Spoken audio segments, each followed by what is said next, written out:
My name is Vladimir. I'm 64 years old and I live in Pilsen in the Czech Republic.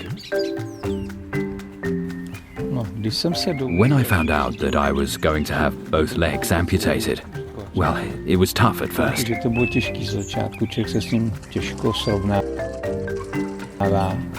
It's something that's difficult to come to terms with, but I wasn't ready to just give up.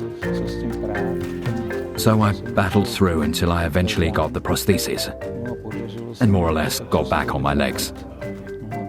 Yes, and today, thank God, I can walk the way I walk.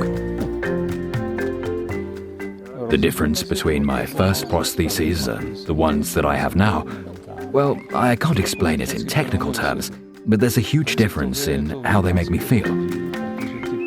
Although my first prostheses were good for learning to walk again, they weren't much help in terms of balance. I had major problems keeping my balance and kept teetering and tottering.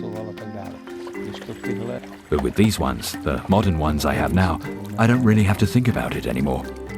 With these, I can just get up and go without even thinking about it, which I wasn't able to do before.